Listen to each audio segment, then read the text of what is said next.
Les amis, n'hésitez pas à mettre le petit pouce bleu, abonnez-vous et surtout commentez la vidéo, c'est très important. Il y a aussi les streams TPMP du lundi au vendredi à partir de 20 h sur Twitch. Le lien est dans la description et abonnez-vous à mon Instagram. Aïe aïe aïe aïe aïe, je vais me redresser de ma chaise. Mesdames et messieurs, le premier main event, Monsieur Manuel Valls. Monsieur Manuel Valls en personne. Aux autorités de l'État. Attends, Manuel Valls, attends, mon gars. Attends, pas si vite. De zones de chantier où il y a donc en plus des projectiles susceptibles d'être lancés sur les forces de l'ordre. Des incidents qui ont éclaté en marge à la fin de la manifestation de la Marche Blanche pour Noël, à laquelle plus de 6000 personnes ont participé pour dénoncer les violences policières. Et la marche terminée, ces incidents donc éclatés à Nanterre, dans les Hauts-de-Seine cet après-midi, ce qui laisse malheureusement à penser que la situation peut encore dégénérer ce soir. C'est pour ça que Gérald Darmanin mobilise 40 000 policiers et gendarmes pour ce soir, dont 5 000 à Paris. Pas de bus ni de tramway après 21 h dans toute l'Île-de-France. C'est ce qu'a confirmé Valérie Pécresse, la présidente de la région. Le président Macron, un peu plus tôt dans la journée, a dénoncé des scènes de violence contre les institutions et la République qui sont injustifiables. La droite, elle demande le déclenchement de l'état d'urgence. Pour l'instant, ce n'est pas la voie choisie par le gouvernement, mais un gouvernement qui se mobilise pour éviter donc une troisième nuit d'émeute. Nous sommes avec l'ancien Premier ministre, ancien ministre de l'Intérieur Manuel Valls et ancien maire d'Evry dans l'Essonne, une ville qui a d'ailleurs été touchée par ces nuits d'émeute hier soir notamment. Bonsoir Manuel Valls. Bonsoir. Mettre le paquet, si j'ose dire, 40 000 policiers dans toute la France et gendarmes, 5 000 à Paris, c'est la bonne méthode? Oui, sans aucun doute, c'est le choix judicieux, logique du ministre de l'Intérieur. On ne peut pas permettre une nouvelle nuit d'émeute, non, de dégradation, de caillassage à l'égard des forces de l'ordre comme des pompiers, de destruction de biens publics et d'espaces publics, d'écoles, de médiathèques, de centres sociaux, si utiles d'ailleurs pour les habitants de ces quartiers populaires. Alors que la justice avance, fait son travail, que les plus hautes autorités de l'État ont fait passer un message à la fois de compassion vis-à-vis de la famille de ce gamin, parce que c'est un gamin de 17 ans qui a été tué, que la justice fait évidemment son travail en toute indépendance. Les gars, j'ai vu sur le tweet de Mbappé, les gens ils ont commencé à attraper la veste de Mbappé parce qu'il avait dit un petit ange parti trop tôt. Petit ange. Les gens ils ont commencé à dire frérot, t'es mignon, tu joues au football, t'es multimillionnaire, mais petit ange, on parle d'un délinquant là, hein. Et ils ont commencé à attraper sa veste, c'est une dinguerie frère, c'est une dinguerie. Et Omar Sy aussi, hein. Omar Sy. J'ai vu aussi que le footballeur, le mec du Barça là, Koundé, il est au Barça, ouais c'est ça. Koundé, il a refait un tweet. Pour préciser que c'est pas parce que je suis footballeur que je suis dans une sorte de bulle, je ne sais pas ce qui se passe ailleurs, je ne peux pas commenter parce que comme je suis millionnaire et que je suis au-dessus de tout le monde, en termes de richesse, du coup j'ai pas le droit de commenter l'actualité de ce qui se passe dans mes quartiers. Abuse wesh. Abuse. Peu importe les millions d'euros que tu as sur ton compte en banque, s'il y a une situation qui est grave en France, tu as le droit de t'exprimer, point barre, c'est tout, c'est comme ça. C'est tout, c'est comme ça, comme la réforme des retraites. C'est tout. Et il a raison, Koundé, hein. Il a raison. Les gens, ils vont dire, ouais, il vit pour les caméras, nanani. Koundé, c'était pas son premier tweet, hein. C'est pas la première fois qu'il fait un tweet comme ça sur la situation en France. Pendant ces violences... j'ai pas vu, Eddy. Envoie la vidéo. Justement, et comment expliquer qu'elles éclatent alors que c'est un moment de rassemblement, de recueillement, cet après-midi à Nanterre, marche blanche, en présence de la mère, de Naël, de la famille, et pourtant, ça n'empêche pas les violences. Je me faisais une réflexion en rentrant dans le studio sur le niveau de violence qu'il y a dans notre pays.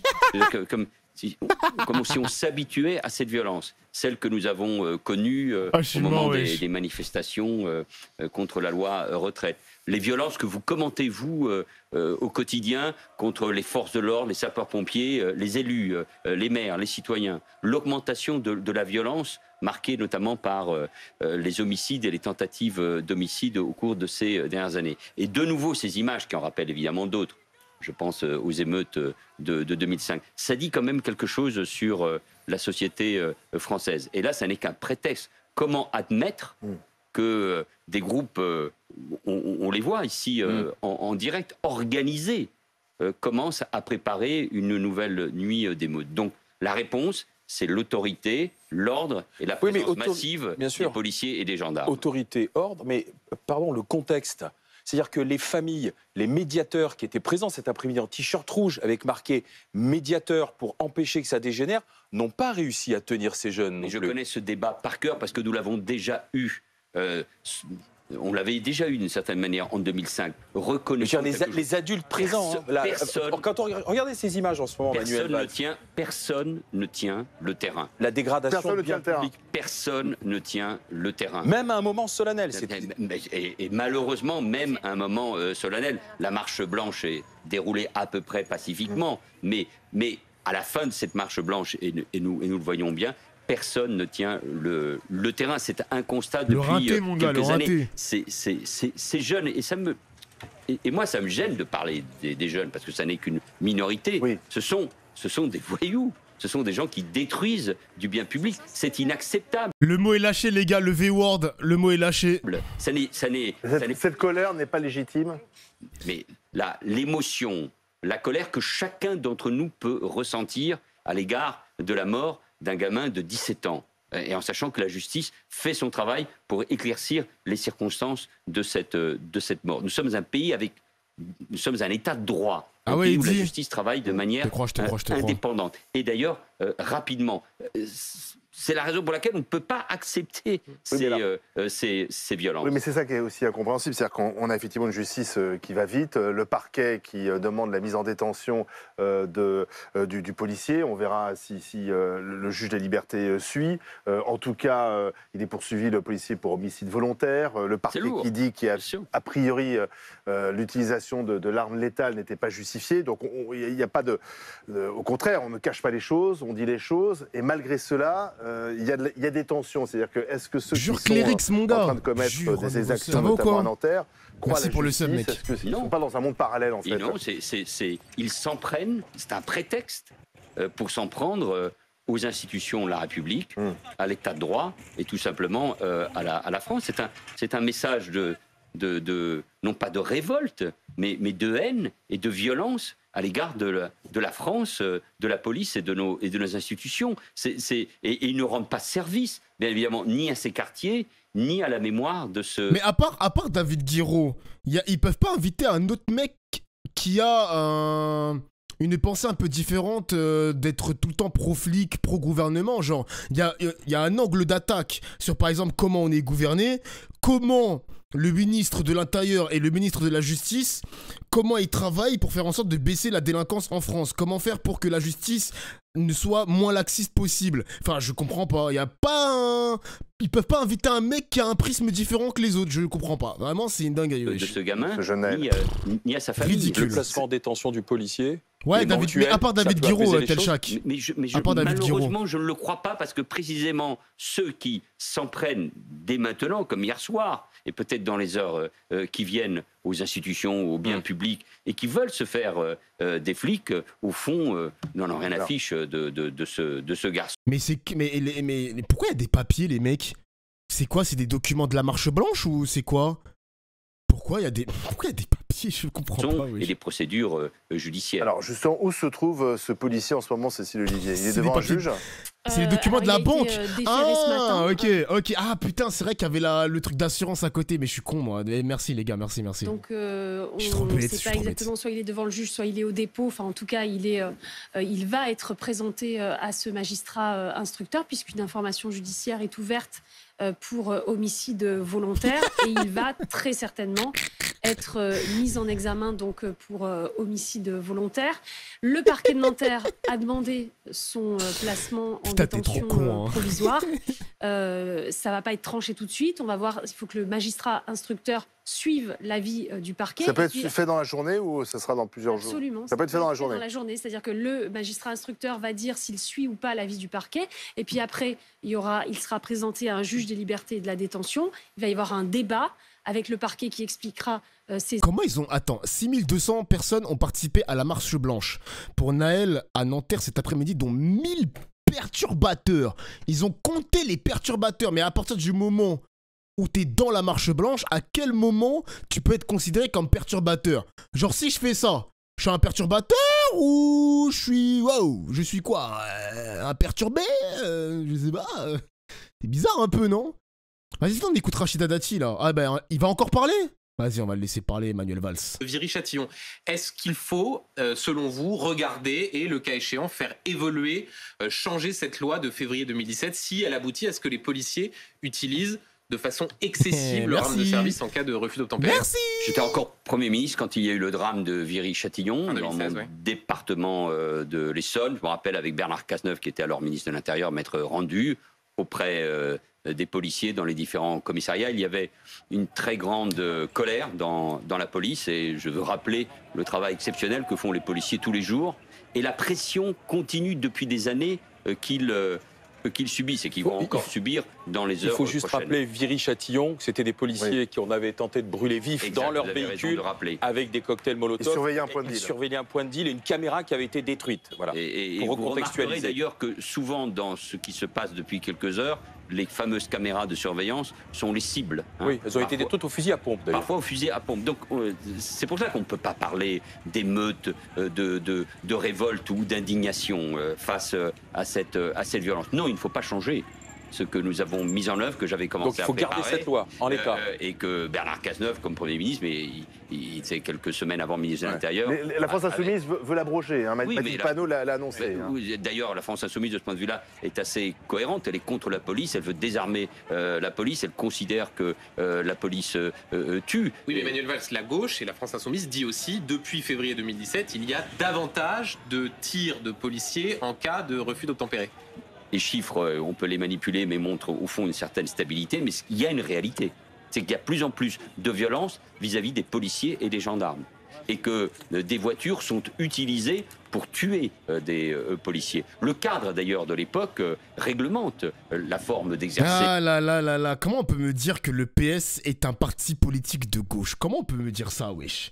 Comment on peut me dire ça? Le parti socialiste est un parti de gauche? Et ma mère, elle est quoi? Ma mère, elle est PDG de LVMH. Abuse, frère. Et ce droit d'usage. Il est tellement vite, ce mec, je te jure. Il faut continuer de former les policiers. Le policier mis en cause est un policier, chacun le dit, qui ne sort pas de l'école de police, qui est expérimenté. C'est un motard qui est des états de service. C'est pour ça qu'il faut essayer de comprendre ce qui s'est passé. Mais il ne faut pas toucher à ces lois qui permettaient tout simplement d'aligner l'usage des armes des policiers sur celui des gendarmes. En 2022, il y a eu 138 tirs de la police sur des véhicules. Non, c'est pas ça, Ryuma. C'est que parce que moi j'ai connu quand même le gouvernement de Hollande, et c'est à partir de ce moment-là où je m'intéressais à la politique. Genre, ce que tu dis est vrai. Techniquement, factuellement, c'est vrai.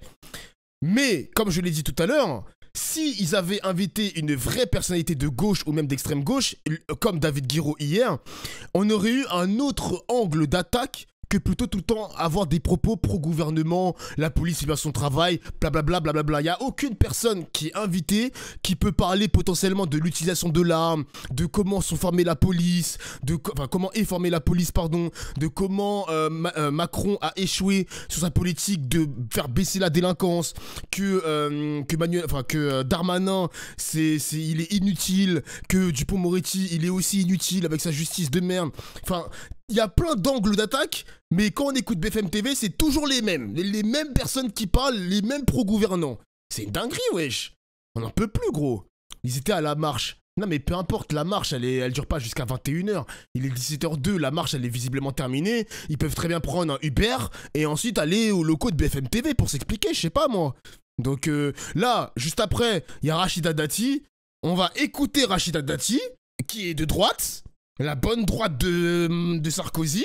On va voir on va voir. En mouvement et qui ont fait 13 morts. C'est tout le temps la même chose, wesh. Donc c'est un tir sur 10 qui a été mortel. Oui, mais malheureusement, on parle de morts, on parle de personnes, mais chaque cas est différent et trouve ou pas une explication. Et puis moi... Vous n'êtes pas choqué par ce chiffre de 13 morts en 2022? Oui, crazy. Je suis d'accord avec toi, je suis d'accord. Quelle question terrible vous me posez. Est-ce que ça dit pas qu'il y a un souci? C'est quoi la question? Pas choqué par ce chiffre? On parle de morts, on parle de personnes, mais chaque cas est différent et trouve ou pas une explication. Et puis moi... Vous n'êtes pas choqué par ce chiffre de 13 morts en 2022? Quelle drôle de question. Quelle question terrible vous me posez. Bah, est-ce que ça Il est énervé, là. dit pas qu'il y a Nous un sommes souci tous choqués peut-être avec cette loi, 138 tirs, par la mort. 13 morts. Mais si à chaque fois que c'est cette réalité-là que vivent les policiers et les gendarmes, et moi j'accepte pas votre question, je ne l'accepte pas du tout, chère madame. Alors, c'était simplement, est-ce qu'il y a un problème avec cette loi? Non, parce que cela voudrait dire que c'est la loi et que c'est l'usage des armes par les policiers qui serait mal utilisé et qui amènerait à ce chiffre que vous venez d'évoquer. C'est la réalité d'une violence dans la société. Vous-même, hier, ou il y a quelques semaines, ou il y a quelques mois, vous faisiez des commentaires justifiés sur la violence à l'égard des forces de l'ordre, des représentants de l'État et de la République. Mon gars, il est en train de perdre son sang-froid. Détends-toi, Manuel Valls. T'es pas dans le gouvernement.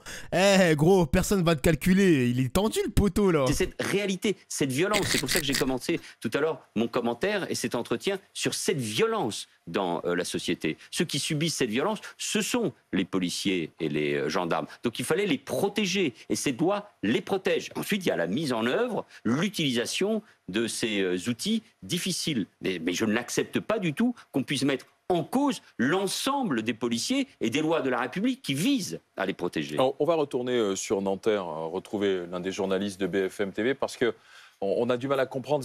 Les choses sont en train de dégénérer sur place. Ça part en couille.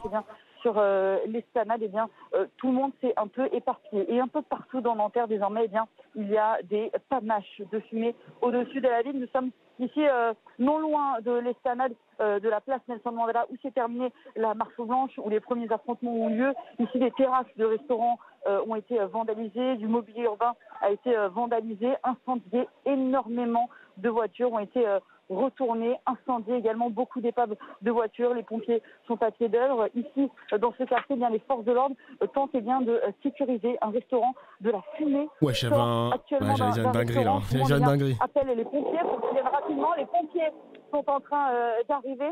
Mais c'est vrai qu'ici, la situation est encore très tendue. On entend encore arrêtez, les gars. Des tirs de mortier. Tout à l'heure, on voyait évidemment beaucoup de projectiles au sol. Beaucoup de projectiles encore au sol, un peu partout, parce que tout le monde s'est un peu éparpillé sur différentes dalles de Nanterre, dans différents Vous avez l'œil, hein. Mais tout a commencé dès la fin de la marche blanche. Il y a eu énormément de gaz lacrymogène également utilisés par les forces de l'ordre. Donc c'est vraiment dans des petits bouts, des petits bouts de quartier où vraiment plusieurs groupes se rassemblent et où ont lieu des affrontements avec les forces de l'ordre. Voilà, journaliste de BFM TV sur... Eh ben, c'est tendu, hein. Alors Manuel Valls qui continue de parler, on va écouter.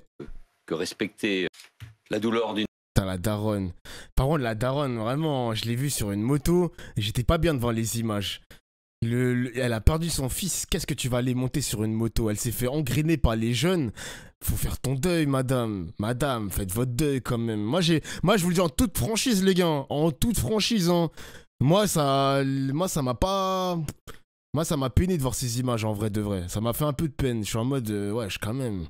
Archem, mon gars. Avec nous, quand je dis la manifestation, c'est la marche blanche. C'est comme ça qu'il faut l'appeler. Elle est en plein déni, ouais. C'est son nom, de la maman de Naël, victime du tir policier. Voilà. Avec cette pancarte, la police tue, justice pour Naël. La police tue, c'est une des antiennes de la France insoumise, repris cet après-midi. Qu'est-ce que vous en dites? La douleur d'une mère après la perte d'un fils est difficile à ouais, c'est ça, Taïga, je suis d'accord avec toi. Hein. Moi, je suis d'accord avec vous, les mecs. Hein. Que respecter les formes d'expression de cette maman désespérée qui nous a, hier, dans un premier message, tous touchés. Mais évidemment que ce message sur le fait que la police tue ou tuerait est insupportable, est inacceptable. Il y a un policier qui a tué dans des circonstances que la justice est en train d'éclaircir. C'est la France insoumise qui a inventé la police tue. Après, techniquement, les mecs, citez-moi un parti bien pro-police qui a dit la police tue. Il n'y a que la France insoumise qui a utilisé ces propos. Hein. Moi, je pense que comme slogan, enfin, c'est pas vraiment un slogan, mais de dire que c'est eux qui ont inventé la police tue. Franchement, frère... D'ailleurs, déjà, Poutou l'avait dit, donc on va dire plutôt l'extrême gauche que plutôt la France insoumise. On va dire que c'est des propos de l'extrême gauche. Mais c'est une dinguerie de dire cette phrase. La police tue. Oh là là, j'ai le Covid. Oh putain, j'ai le Covid. Calmez-vous. La police tue, c'est pas un truc de ouf. Ça y est, ça y est, ça y est. Un jeune. Merci pour le sub, Hollywood. Merci, mon gars. Mais de là à signifier que les forces de l'ordre. C'est juste un fait, bah ouais, frère. Tuerait. Oui, mais tuerait. C'était un peu le débat que nous avions tout à l'heure. Est insupportable. Nous avons une police, une gendarmerie qui sont sous le contrôle des autorités. Oui, vous avez entendu par exemple Marine Tondelier qui dit la police est américanisée. Et dans sa bouche, c'est pas un compliment. Hein.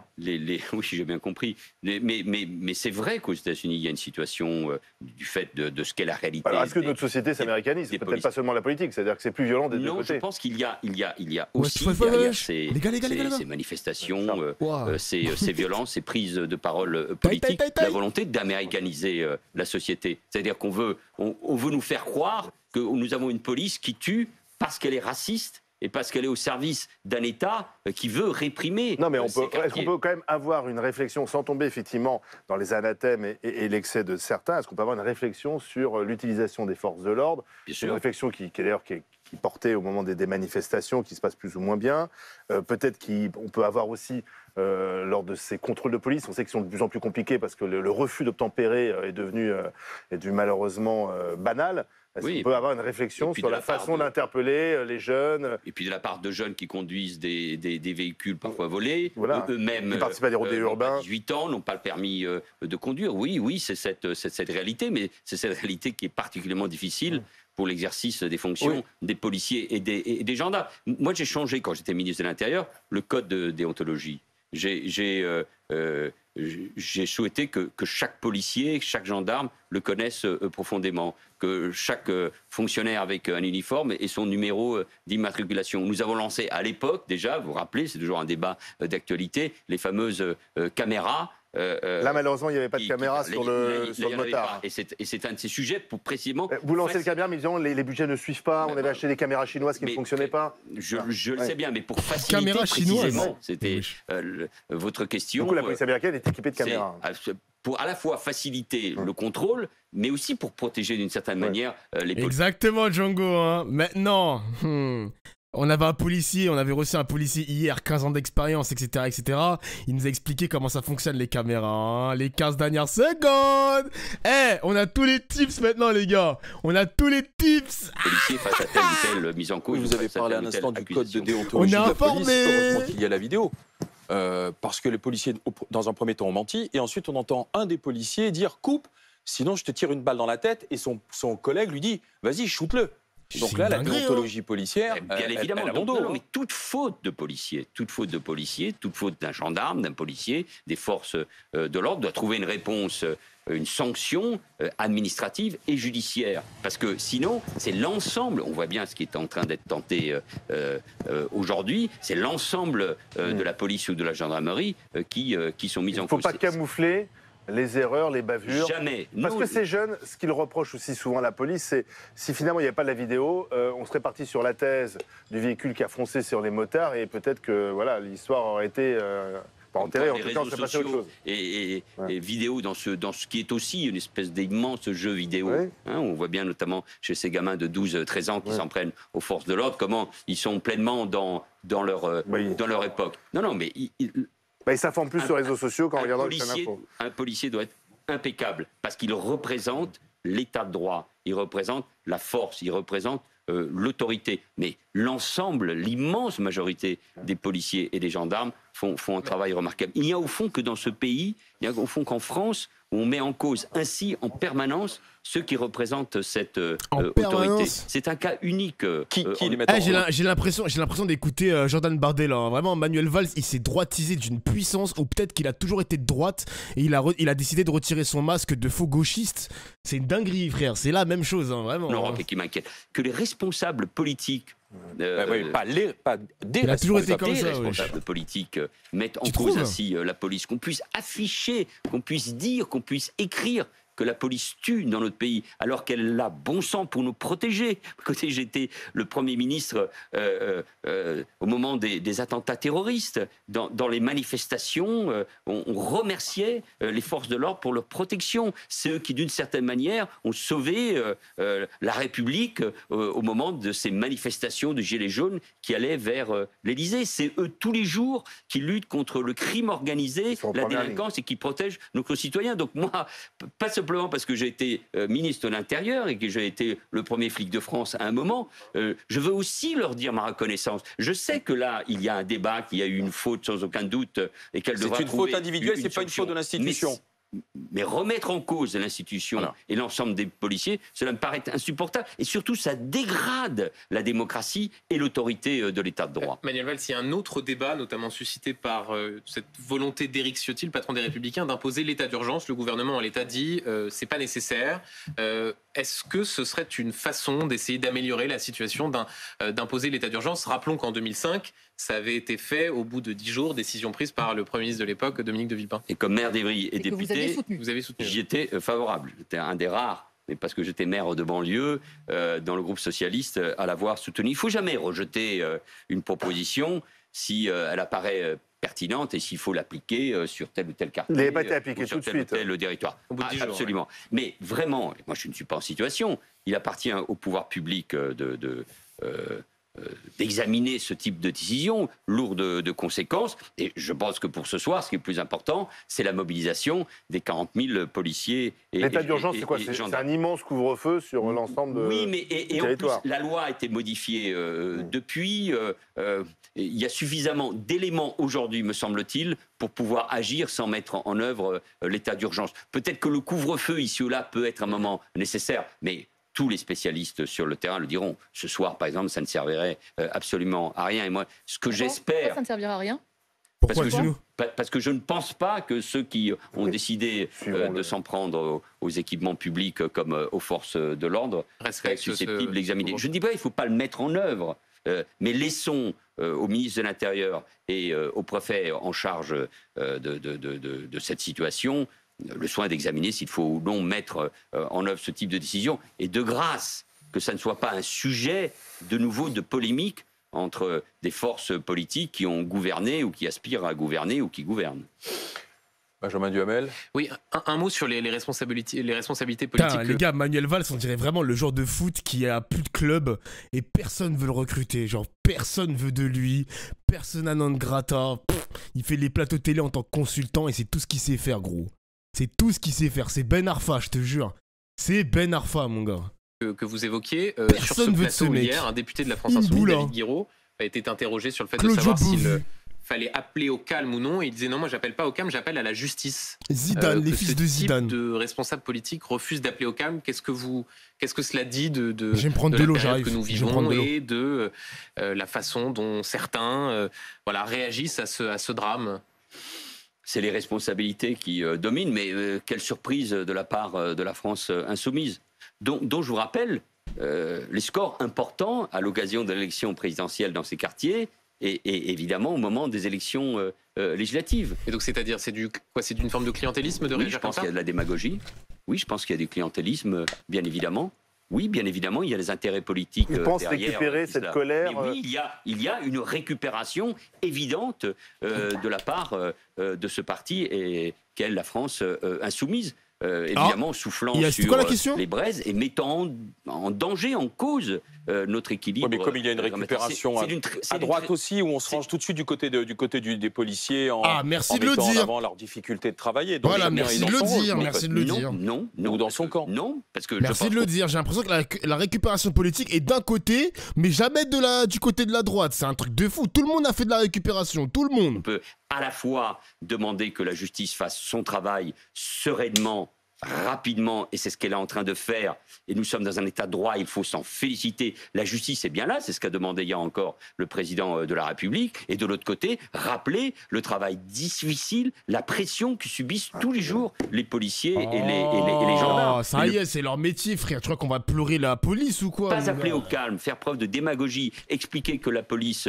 tue, c'est insupportable. Comme streamer, c'est aussi difficile que d'être policier. Il abuse, c'est aussi insupportable. On peut avoir une position intelligente, mesurée, équilibrée, qui est celle aussi de ceux qui savent la difficulté de gouverner. Une dernière information. Ça doit être ça, ouais, ça doit être ça. Cécile Olivier, on nous dit que la BRI est en route pour Nanterre. Quel est le rôle de la BRI, carrément, c'est la brigade. La brigade des rebeux. BRI. Brigade de recherche et d'intervention. C'est quoi, c'est le gros camtar? Wesh.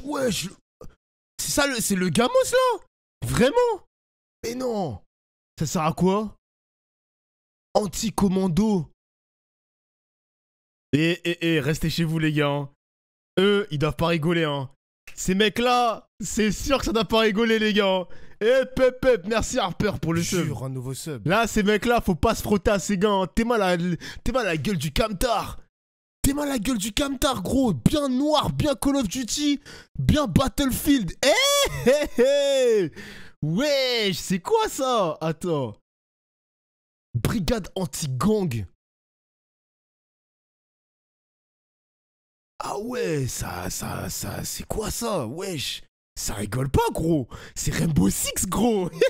de la BRI, alors Payday 2. La BRI, donc c'est l'anti-gang, on appelle ça l'anti-gang, brigade de recherche et d'intervention. Qui veut dire, Payday, ça veut dire jour de paye, hein. On est bien d'accord avec... On est bien d'accord. Ok, on est bien d'accord. Spécialisée dans les interpellations compliquées de forcenés, de terroristes. Elle a un rôle de police judiciaire aussi parce qu'elle fait des surveillances. Bon, sachant que c'est un peu ce soir... C'est le S-tier du racisme. C'est quoi à contribution. Les policiers, on leur a demandé également de supprimer certains de leurs congés, certains de leurs RTT. Donc... ils mettent à contribution tout le monde. J'ajoute qu'il y a 7 interpellations pour l'instant. Je suis mort, il y a un mec qui m'a dit Dofla au cœur de l'actualité, mais en fait, t'as 3 heures de décalage. Bah, j'allais pas lancer mon stream à 17h. Hein. Vraiment, si je lance mon stream pour écouter BFM TV de 8h à 18h, comme l'a fait monsieur Mister JD, non merci, ça m'intéresse pas. Vraiment, ça m'intéresse pas. Hein. Vraiment.